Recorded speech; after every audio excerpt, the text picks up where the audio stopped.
Position ہے. میں یہ نہیں کہہ رہا کہ سارے ہندوستانی مسلمان ایسے سوچتے ہیں, لیکن ڈیفالٹ پوزیشن جو ہوتی ہے جہاں سے زیرو ہے, وہ ہماری سوچ ہی یہ ہے. دیکھیں ہمارے نام سارے ہیں نان انڈین. آپ کو ترکی میں ترکیوں کے نام ملتے ہیں, انڈونیشیا میں انڈونیشین نام ملتے ہیں. ہندوستان سب کانٹیننٹ کے اندر مسلمان کی بدقسمتی ہے کہ وہ عربی نام ہوگا, ہندوستانی نام رکھیں گے ہی نہیں وہ. تو فنڈامنٹلی وہ مسلمان کو ہم بچپنے سے اینٹی انڈین کر دیتے ہیں کہ یہ ہندو نام ہے اور یہ مسلمان نام ہے, جبکہ نام ہوتا ہے ہندوستانی. دیکھیں ظفر اور وجے تو ایک ہی ورڈ ہوا نا, لیکن کسی مسلمان کا نام آپ نے وجے سنا ہے؟ ظفر ہی ہوتا ہے, حالانکہ دونوں ایک ہی ورڈ ہیں اور ان کے اردو یا ہندی میں میننگ الگ ہے. جیسے میرا نام ہے ترک سے ہے, جو سنسکرتی ورڈ ہے جو وہاں سے عربی میں آیا. وہ اور بات ہے, میرے ماں باپ نے سوچا ہوگا میں طارق بن زیاد ہوں اور اسپین پہ حملہ کروں گا اور پتہ نہیں کیا کروں گا, لیکن مینٹالٹی میرے بھائی کا نام محمود ہے.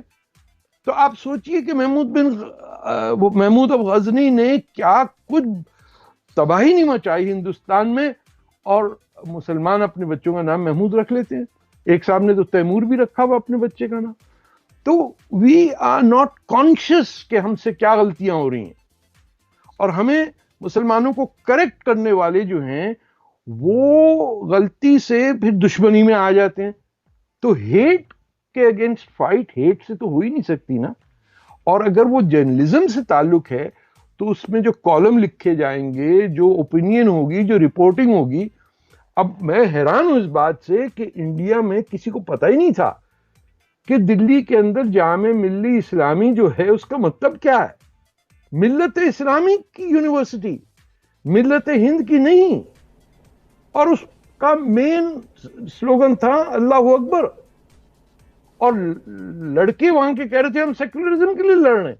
اتنے بیوقوف لوگ کہ نہ سمجھانے والا, نہ چوری کرنے والا, نہ سچ بولنے والا اور نہ جھوٹ بولنے والا, ان کو یہ نہیں پتا کہ کس بات پہ بحث ہو رہی ہے. اوپر لکھا اللہ اکبر. جب آپ نے اللہ اکبر لکھ دیا اور جامع ملی اسلامی کر دیا تو وہ اینٹی انڈیا ہو گیا نا. اس میں کوئی حیرانی کی بات تو نہیں ہے.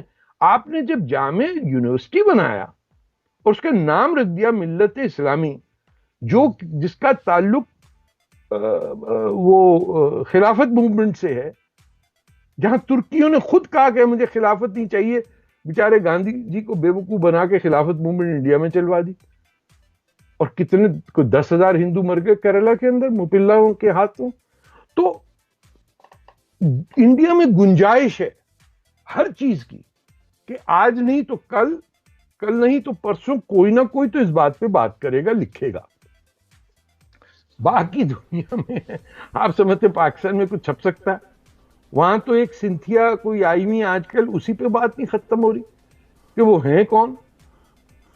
وہ ہر اپوزیشن کے لیڈر کے ساتھ اس کی تصویر کھینچی ہوئی ہے, اور کیونکہ وہ گوری ہے اسی لیے دنیا میں ہر عورت ہٹ گئی پاکستان میں, اور گوری پہ رپورٹنگ ہو رہی ہے.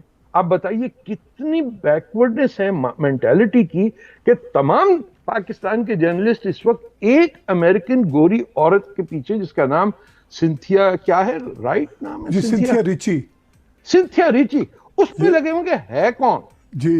ارے بھائی سی آئی اے نے بھیجا ہوگا, مان لو ختم کرو.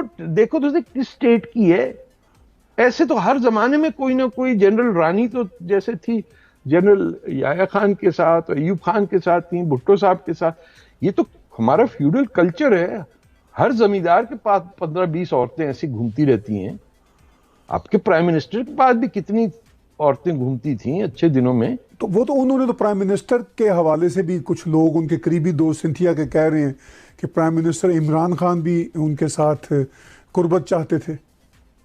وہ عمران خان کس سے قربت نہیں چاہتے تھے؟ ان کے بچے دنیا کے چاروں کونے میں پائے جاتے ہیں. کچھ تو ہندوستان میں ہیں, کچھ بچے امریکہ میں, کچھ بچے انگلینڈ میں. ایک آدمی جس کا نام ام دا ڈیم ہو, جس کی جو فیمس اس بات پہ ہو کہ میں عاشق ہوں اور میں پنجابی ہوں لیکن مجھے کہو پٹھان.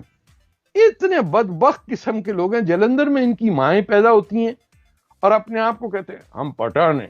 ارے کدھر کے پٹھان ہو بھائی تم؟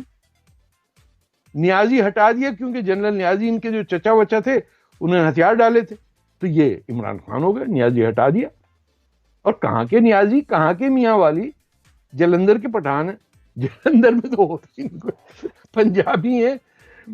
یہ بیماریاں ہماری مسلمانوں کی الگ ہیں. علامہ اقبال کی نانی تھی پنجابی، سکھنی تھیں، وہ ان سے چھپ کے ملتے تھے. دادا ہندو تھے، ان سے چھپ کے ملتے تھے، اور پوری زندگی گزر گئی ایک لفظ پنجابی میں نہیں لکھا یا نہ کشمیری میں لکھا. وقت سارے پولیٹیشین ان سے ملتے تھے؟ نہیں ملتے تھے، صرف باب رے ملا. یہ آپ کو بتا دوں، جی جی، اسی لیے پاکستان اور دنیا بھر کے مسلمانوں نے 1995 میں فیصلہ کیا کہ باب رے کو ووٹ نہیں دینا ہے کیونکہ یہ یہودیوں کا ایجنٹ ہے. اور یہودیوں کا ایجنٹ کیسے ہے؟ کیونکہ سلمان رشدی انڈیا کا ایجنٹ ہے. وہ ان کو کوئی عقل سے وہ بیر نہیں ہے.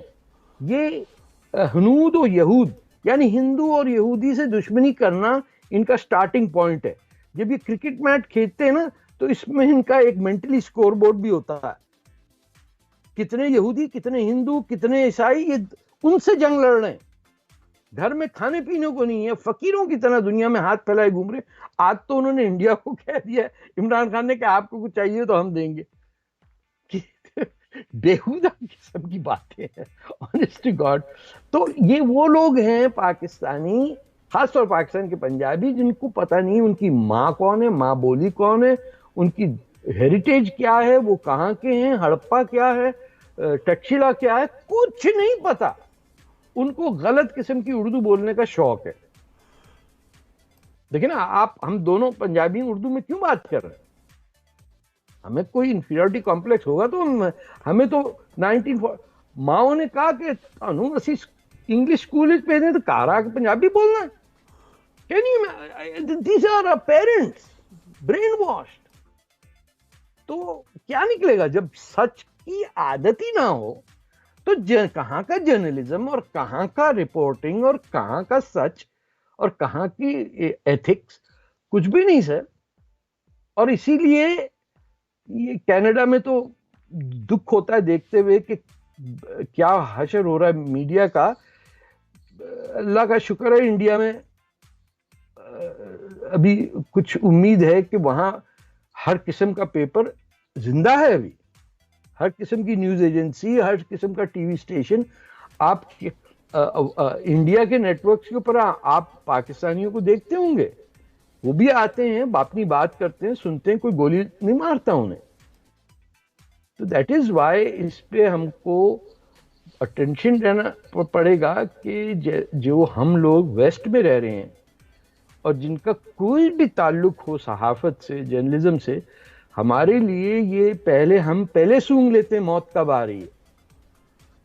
یہ جو یہاں کے جرنلسٹ ہیں انہوں نے ڈیتھ آف جرنلزم اور ڈیتھ آف ڈیموکریسی دیکھی نہیں ہے. ہم تو گزر چکے ہیں نا کہ پولیس آئی اور دوسرے دن اخبار بند، سب صحافی پکڑے گئے، بولے کوئی اس تھانے میں کوئی اس تھانے میں بند ہے. ہم مذاق سمجھتے تھے. لیکن دس از ویسٹ میں کون بلیو کرے گا کہ رپورٹر کو جو چاہے اٹھا کے لے جائے. اور پھر آپ کو یاد ہوگا لفافہ جرنلزم شروع ہوئی کہ ہر جرنلسٹ رپورٹر کے لیے ایک لفافے میں پیسے ہوتے تھے. سر لفافے کے بعد اب کام تو وہ پلاٹ جرنلزم سے بھی آگے نکل گیا، گاڑی جرنلزم. اچھا، میں اولڈ فیشنڈ ہوں اس معاملے میں. لفافہ یعنی کیا سانو لفافہ نہیں ملیا آج؟